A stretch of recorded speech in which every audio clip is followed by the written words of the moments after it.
السلام علیکم دوستانو، امید لرم د خپل رب نه چې تاسو به ښه. په دې نننۍ ویډیو کې به جوین فاک آرمي کې چې کوم جابز راغلي د هغې حوالې سره به زه تاسو ته اپډیټس درکوم. نو تاسو لومبی خپل انټرنیټ براوزر کولاو کړئ، کروم. چې کروم کولاو کړئ سرچ باندې کلیک کړئ، دغلته ولیکئ جابز الارټ، JOBSALERT. دا به سرچ کړئ. دا چې سرچ کو لومبی دا کوم ویب سایټ راغی jobsalert.fi کې په دې باندې کلیک کړئ چې دا ویب سایټ کولاو شي. ویب سایټ کولاو شو، تاسو اوس ښکته راشئ. دې کې دا لیکلی جوین فاک آرمی ز سولجر 2023 آنلاین رجسټریشن، په دې باندې کلیک کړئ. اپلای ناو باندې کلیک کړئ.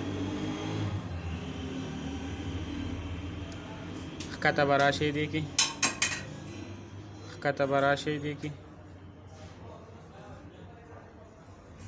کوم ایډز دله رامخته کېدو نو هغه کلوز کوئ.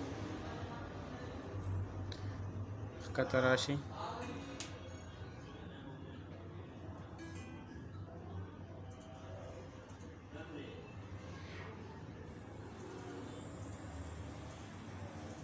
ویکینسی پوزیشن کې چې دی څه کم دی، هغه یو سولجر دی، بیا میلیټري پولیس دی، کلرک دی، کوک دی، سنیټري ورکر دی.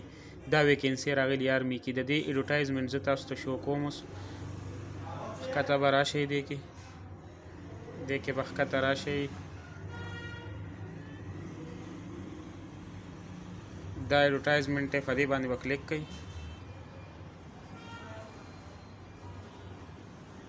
ښکته به راشئ. ایډورټایزمنټ زه تاسو ته شو کوم.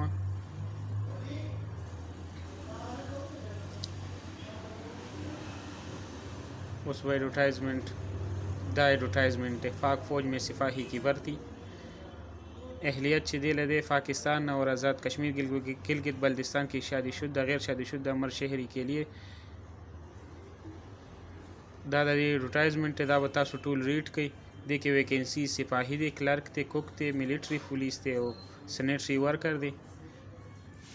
او دې دپاره چې تاسو آنلاین رجسټریشن کوئ نو دا لینک دی، په دې باندې به کلیک کړئ www.joinfakarmy.gov.fi کې.